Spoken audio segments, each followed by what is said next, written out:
Good evening, Ananda. Welcome to the video lecture series, Signal Systems. Today, we are going to discuss about classification of signals. Now, you see, analog signal. Analog signal means a continuous time signal. So, this continuous time signal, you see, both in x-axis and y-axis, if you observe, x-axis, in x-axis, there is a time, and y-axis, there is an arm. So both are in continuous. See, continuous means we are going to take the value of t at any instant of time. And similarly, if we see on y-axis, we are going to take the output, we are going to take the amplitude at any instant of time. So that's why both time and amplitude are in continuous.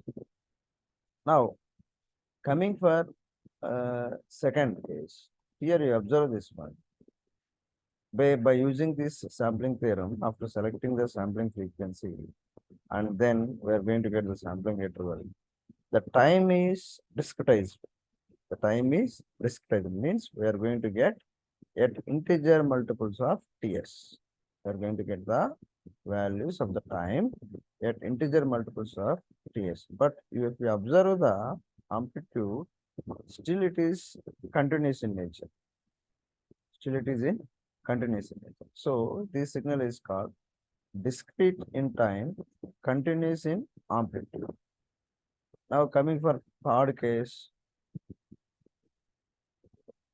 Now you observe this one. You see here the time is continuous. We are going to get at any instant of time. But coming for an amplitude, that amplitude is here a discretization. You see some 0.5, 1, 1.5, 2, like that. We are going to get the discrete amplitudes. But time is a continuous in time. So it is the continuous time, discrete amplitude. And then the last case is, we observe here, both time is in discrete and amplitude is also in discrete. So it is called complete digital signal. It is a complete analog signal. Analog means both time and amplitude are in continuous. Digital means both time and amplitude both are in discrete. Now, if you observe these two signals, one is continuous, another is discrete. Here, continuous in amplitude, time is discrete. If you observe here, time is continuous, amplitude is in discrete.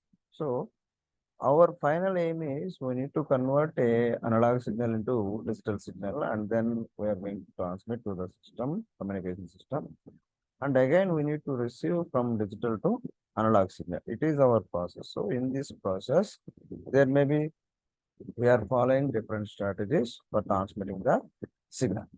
Now, under this classification of signals, first one is periodic and non-periodic signals. Now, what is a periodic signal? What is a non-periodic signal?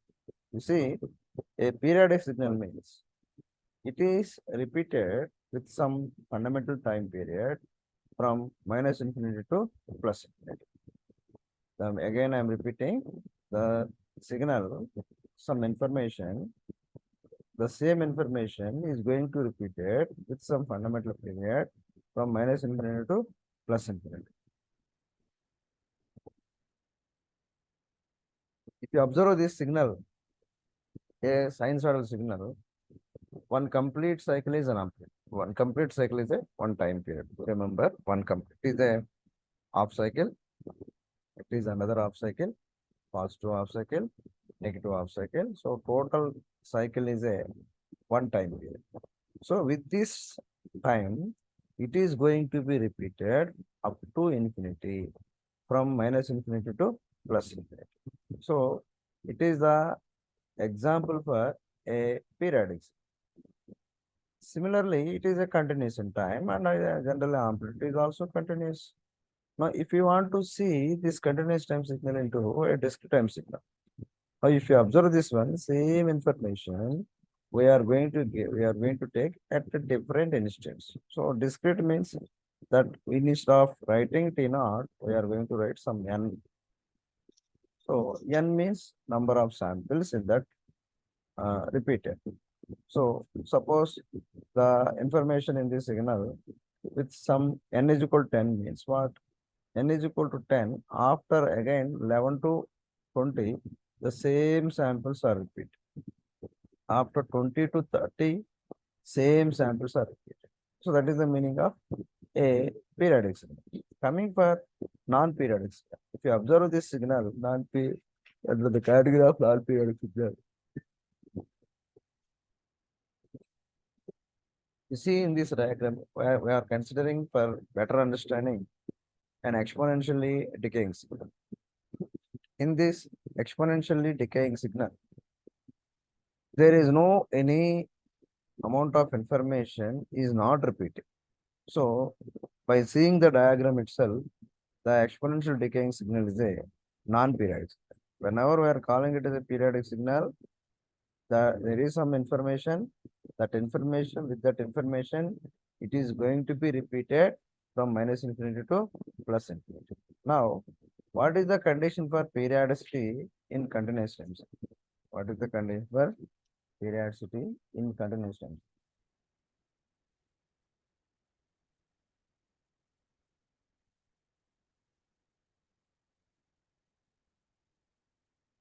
Now, if you see x of t is equal to x of t plus t naught, x of t plus or minus t naught. Usually it is a t plus or minus n into t naught. N is here integer, that means n is equal to 1, x of t is equal to x of t plus or minus naught, or x of t is equal to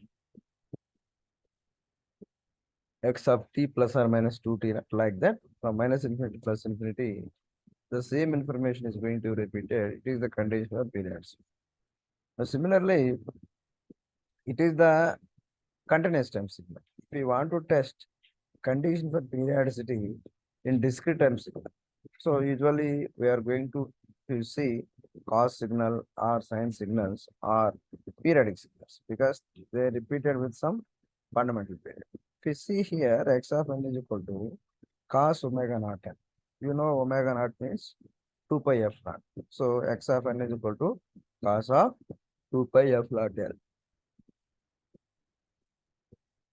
Now we need to see for periodicity x of n, wherever what is the condition, t is equal to t plus r. Similarly, n is equal to n plus n. So x of instead of n, we are going to replace n plus n. So it is equal to cos omega naught 2 pi f naught. Instead of n, you write n plus n. So if we expand this one, if we distribute this one, cos 2 pi f naught n plus 2 pi f naught capital N. Now, this 2 pi f naught capital N, this 2 pi f naught capital N is, suppose, integer multiples of 2 pi.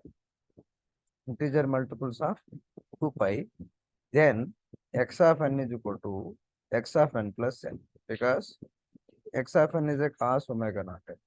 X of n plus n is equal to x of n. So the condition for periods. Now, this 2 pi f naught n is the integer multiples of pi. 2 pi means f naught n must be integer multiples. F naught n must be integer multiples. So we need to see 2 pi f naught n. Whatever it is a 2 pi f naught n, this 2 pi f naught n is equal to integer multiples of 2 pi k. 2 pi f naught n is equal to integer multiples of 2 pi k. Now, 2 pi gets cancelled. Then f naught is equal to k by n. F naught is equal to k by n. So here f naught, fundamental frequency, the ratio of k is an integer and n is also integer. The ratio of two integers, we are going to call it is a rational number. whenever the fundamental frequency is a rational number, then the given signal is a periodic signal. Whenever the fundamental frequency is a rational number, then the given signal is a periodic signal. Suppose it is a irrational number, the given signal is a non-periodic signal. So today I'm going to stop this class. We'll see in the next class on the problems of periodic and non-periodic signals.